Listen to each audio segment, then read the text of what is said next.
मैं सबसे पहले देश के माननीय प्रधानमंत्री जी को धन्यवाद देना चाहूँगा कि कोविड महामारी से लेके गलवान की सुरक्षा से लेके जितने भी देश के सामने, सरकार के सामने जो चैलेंजेस है, चाहे सोशो पॉलिटिकल हो, इकोनॉमिकल हो, बॉर्डर सिक्योरिटी हो, बहुत सारे चैलेंजेस नेचुरल है, बहुत सारे चैलेंजेस मेड है।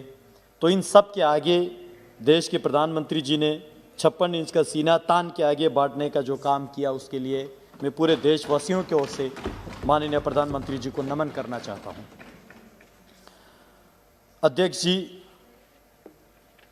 आर्टिकल 370 एब्रोगेट करके जम्मू कश्मीर और लद्दाख को यूटी बना के पिछले 1.5 साल का जो तजुर्बा रहा, मैं उसको देश के सामने आपके माध्यम से सदन में रखना चाहता हूं, क्योंकि हमारे सदन के नेता प्रतिपक्ष कल ज़ोर से चिल्ला रहे थे कि लद्दाख में क्या हो रहा है, लद्दाख में क्या हो रहा है, जम्मू कश्मीर में क्या हो रहा है।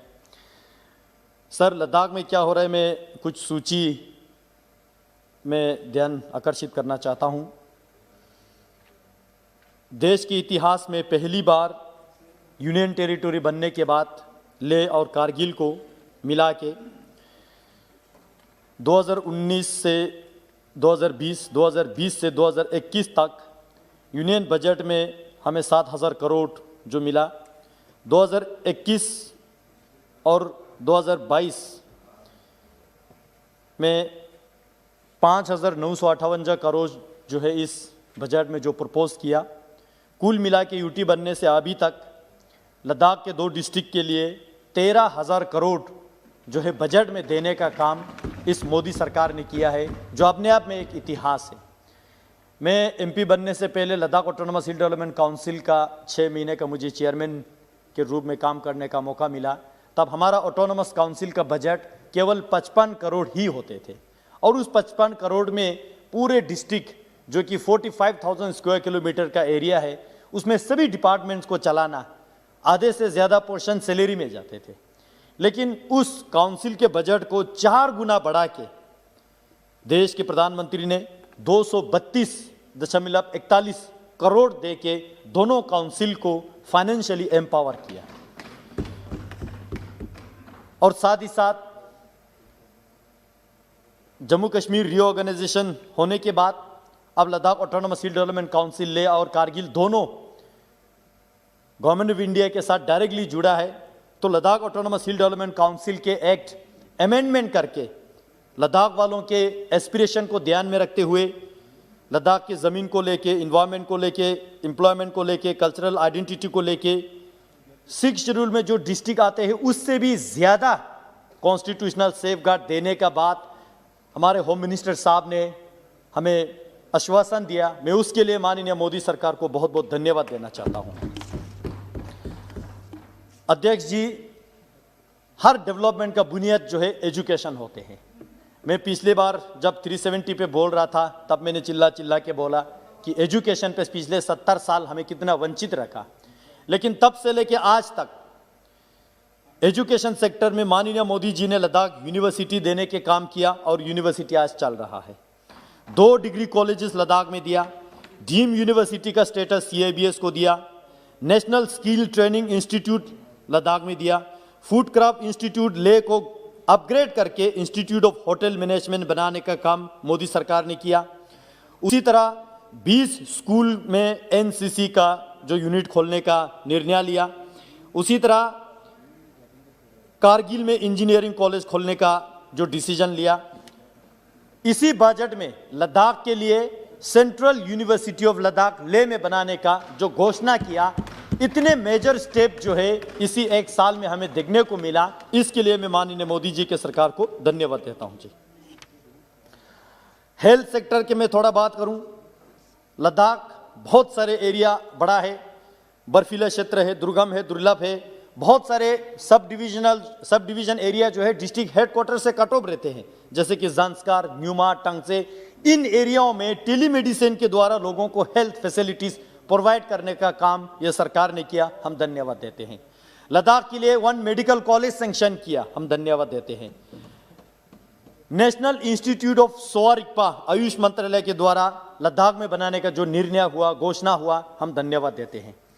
सर, टेलीकम्युनिकेशन, ये सारा मैं इसलिए गिन रहा हूं, ये केवल एक लोकसभा क्षेत्र ही नहीं बल्कि देश के सीमा सुरक्षा से जुड़े हुए, जब हम सीमावर्ती इलाका का विकास करेंगे तो ऑटोमेटिकली देश का सीमा सुरक्षा और भी मजबूत हो जाएंगे। तो ये पहले के सरकारों ने, यूपीए सरकार ने इसको जानने की कोशिश नहीं किया, लेकिन मोदी सरकार ने ये सारा जानते हुए टेलीकम्युनिकेशन की अगर मैं बात करूं, पिछले इसी एक साल में यूनिवर्सल सर्विस ऑब्लिगेशन फंडिंग के तहत 54 मोबाइल टावर जो 4G के सुविधा के साथ वहां लगाने का काम इस सरकार ने किया। वीसेट लगाने का काम एमरसेट के साथ, जो गांव दूर दराज इलाका है, मीडिया में बहुत सारे मेंबर्स ने देखे होंगे, 2-2, 3-3 दिन में खुद पैदल चल के जाता हूं, उन विलेजेस को एमरसेट के जरिए, वीसेट के जरिए इंटरनेट से जोड़ने के काम ये सरकार ने किया। उसी तरह अगर मैं पढ़ते जाऊं, सूची बहुत लंबा है, समय कम है, इसलिए मैं ज्यादातर पॉइंट्स को मैं स्किप कर रहा हूं। सर, एयर सर्विस को लेके ले एयरपोर्ट 1985 में बने थे, उसको अभी तक अपग्रेड करने के लिए पहले के सरकारों ने नहीं सोचा। उस एयरपोर्ट को 480 करोड़ देके अपग्रेड करने का निर्णय जो है मोदी सरकार ने किया, और वो देश में बहुत सारे एयरपोर्ट है, उन एयरपोर्ट से अलग होगा, हट के होगा, पूरे लद्दाख के कल्चर, लद्दाख के आइडेंटिटी को उसमें झलकते हुए वो एयरपोर्ट जो इंटरनेशनल स्टैंडर्ड का बनने का जो निर्णय लिया। कारगिल का एयरपोर्ट एक्सपेंशन करने का निर्णय लिया, कारगिल एयरपोर्ट रिलोकेट करने की जरूरत है, वो सरकार उसमें कंसीडर कर रहे हैं। कारगिल में छोटे जहाज अभी उतारने का पूरा चांस है, लेकिन कॉमर्शियल वायबिलिटी नहीं होने के कारण से नहीं आ रहा है। हमारे टूरिज्म मिनिस्टर साहब इसी जनवरी 25 तारीख को कारगिल में आके -30 डिग्री सेल्सियस में वहां नाइट स्पेंड किया। मैं देश के सरकार को धन्यवाद देना चाहता हूं, सरकार ने कारगिल को सीधा दिल्ली के साथ जोड़ने का काम किया, और वहां जो गैप फंडिंग आता है कॉमर्शियल फ्लाइट के लिए, वो टूरिज्म मिनिस्ट्री की ओर से देने के बाद किया, मैं धन्यवाद देता हूं सर। उसी तरह नुब्रा थोइस के एयरपोर्ट जो है वो वहां पे टर्मिनल बिल्डिंग करके सिविल हवाई जहाज चलाने का जो बात किया। सर, बॉर्डर सुरक्षा को लेके जो बहुत सारे रोड्स जो है, ब्रिजेस है, वहां कनेक्ट करने की जरूरत है। जोजिला टनल जो कश्मीर और लद्दाख को 12 महीना जोड़ने का जो काम जो है मोदी सरकार कर रहा है। मैं आज के बता रहा हूं, -30 डिग्री सेल्सियस में वहां पे हेवी बर्फ जो स्नोफॉल होते हुए वहां पे आज भी काम चल रहा है। पहले सरकार का मानसिकता ये था कि वहां पे ये काम करने का सीजन नहीं है, ठंड होता है, लेकिन ये सरकार ने वो मानसिकता चेंज करके -30 डिग्री सेल्सियस में वहां पे टनल निकालने का जो काम आज हो रहा है, मैं इसके लिए धन्यवाद देना चाहता हूं। न्येमो पादुम दर्चा रोड 3 साल के काम जो है पिछले 3 महीने में करके जो ले से जंस्कार सीधा 8 घंटे में कनेक्ट होने के काम जो है ये सरकार ने किया। ये सारा इसलिए बता रहा हूं क्योंकि ओपोजिशन के लीडर कल पूछ रहे थे कि लद्दाख में क्या चल रहा है, ये जानना बहुत जरूरी है।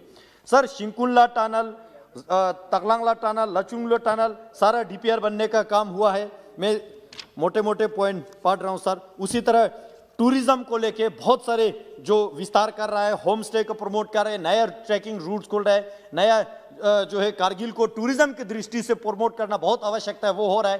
क्योंकि देश में एक ऐसा परसेप्शन बना रखे है कि कारगिल माने वार जोन, ऐसा नहीं है सर। कारगिल वार जोन नहीं है, कारगिल पीसफुल टूरिस्ट डेस्टिनेशन है। ये परसेप्शन बदलने का काम हमारे टूरिज्म मिनिस्टर प्रहलाद साहब ने वहां आके जो नेशनल टूरिज्म डे कारगिल में मना के ये सरकार ने दिखा दिया है कि कारगिल हम कहां लेके जाना चाहते हैं। मैं इसलिए देश के सरकार को धन्यवाद देना चाहते हैं। कल अधीर रंजन जी पूछ रहे थे कि चाइना आके हजारों किलोमीटर लेके गया, ये सच बता रहे सर। चाइना आके हजारों किलोमीटर लेके गया, मैं डेटा के साथ बताऊं, अक्साई चीन 27,250 किलोमीटर 1962 में कांग्रेस के टाइम पे लेके गया, ये रिकॉर्ड में जाना चाहिए। त्यापंगनाक छबजी वैली जो कोरजोक से 250 किलोमीटर चुमुर एरिया में 208 तक यूपीए सरकार के टाइम पे ले गया, अधीर रंजन जी सच बता रहे हैं। जोरावर फोर्ट जो धिमजोक में थे उसको तोड़ के चाइना के पीएलए ने 2008 तक वहां पे ऑब्जर्विंग पॉइंट बना दिया, 2012 तक, ये कांग्रेस के टाइम पे हुआ। उसी तरह धूमचेले जो एंशिएंट ट्रेड पॉइंट है 2008 से 9 तक वो भी ले गया, तब सरकार में कौन थे? कांग्रेस थे। लेकिन आज मैं मोदी जी को धन्यवाद देना चाहता हूं, जो देश के सुरक्षा केवल प्रधान सेवक ही नहीं बल्कि प्रधान रक्षक बन के जो है देश के सीमा को इतने मजबूत करके 10-20 गुना इंडियन आर्मी उधर तैनात करके देश के सीमा को इतना मजबूत किया। इसलिए मैं बताना चाहता हूं सर, आजादी के कभी शाम नहीं होने देंगे, शहीदों की कुर्बानी बदनाम नहीं होने देंगे, बची हो जो एक बूंद भी लहू की तब तक भारत माता का अंचल कांग्रेस की तरह नीलाम होने नहीं देंगे। सर आर्टिकल 370 पे मैं थोड़ा सा बोलना चाहूंगा, क्योंकि सदन में डॉक्टर फारूक अब्दुल्ला साहब ने बड़ा अच्छा इमोशनल स्पीच दिया और उन इशारे में यह बता दिया कि ये सरकार जो है मुस्लिम विरोधी है, ये जो है धर्मनिरपेक्ष करते हैं। लेकिन मैं बताना चाहता हूं सदन में सर, जब फारूक अब्दुल्ला साहब के सरकार वहां पे थे 370 वो लोग एंजॉय कर रहे थे, गुज्जर बकरवाल समुदाय जो गुज्जर बकरवाल समाज जो है 100% मुस्लिम है सर, कभी ऊपर उभारने नहीं दिया। लेकिन यह सरकार ने 370 हटने के बाद कल डीडीसी इलेक्शन चुनाव किया, गुज्जर बकरवाल को पॉलिटिकल रिजर्वेशन देके उस मुस्लिम समाज को जो पिछड़े थे दबे थे उसको उठाने का काम जो है इस सरकार ने किया। यह मैं रिकॉर्ड में लाना चाहता हूं सर 370 हटने के बाद ग्रास रूट डेमोक्रेसी वहां आने लगा सर। वहां पे जो है डीडीसी इलेक्शन हुआ, वहां पे ब्लॉक डेवलपमेंट काउंसिल का चुनाव हुआ, वहां पे जो है आज केवल 87 एमएलए का इलेक्शन नहीं, 40,000 से ज्यादा पंच एंड सरपंच इलेक्टेड है इस सरकार के दौरान, 3,000 से ज्यादा ब्लॉक डेवलपमेंट काउंसिल का चेयरमैन इलेक्टेड है, 280 से ज्यादा डीडीसी का मेंबर जो है वहां पे। और इतना जितना भी चुनाव हुआ उसमें एक बंदूक नहीं चले, एक चिड़िया के जान तक नहीं गया। वाजपेयी साहब कहते थे जमहूरियत, कश्मीरियत और इंसानियत, इससे बढ़िया जमहूरियत हमें क्या चाहिए। जो डिस्ट्रिक्ट जो है टेररिस्ट के लिए माना जाते हैं, मैं नाम नहीं लूंगा बुरा लगेगा, उन डिस्ट्रिक्ट्स में इस बार 60% 70% वोट होने लगा। 70-80 साल के बुजुर्ग जो है खुद चल के वोट डालने के लिए आया, जो पिछले 30 साल तक वोट डालने के लिए नहीं आया सर। तो इससे ज्यादा जमहूरियत क्या चाहिए। इस सरकार के दौरान कश्मीर में शूट एट साइड का एक बार भी ऑर्डर नहीं हुआ। इससे ज्यादा इंसानियत क्या चाहिए, इससे ज्यादा जमहूरियत क्या चाहिए, इससे ज्यादा कश्मीरियत जो पीसफुल और क्या चाहिए। जो अटल जी ने जो हमें मार्गदर्शन दिया उस पे माननीय मोदी जी के सरकार चलने का जो काम कर रहा है सर, मैं एक जरूर ध्यान आपके आकर्षित करना चाहूंगा। जो आज फारूक साहब ने यहां पे कहा कि यह सरकार मुस्लिम को नहीं पसंद करता है, ऐसा नहीं है सर। ये फारूक साहब मुस्लिम है, आप हिंदू है, हम बौद्ध है, हम ये सारा ये जो है ये इस देश का खूबसूरत गुलदस्तान है। लेकिन कुछ आइडियोलॉजी से हमें प्रॉब्लम होते हैं सर। फारूक साहब कहते हैं चीन के मदद से 370 वापस लाएंगे, ये हमें स्वीकार नहीं है। महबूबा मुफ्ती जी कहते हैं जब तक 370 वापस नहीं आएंगे तिरंगा नहीं उठाएंगे, ये हमें स्वीकार नहीं है।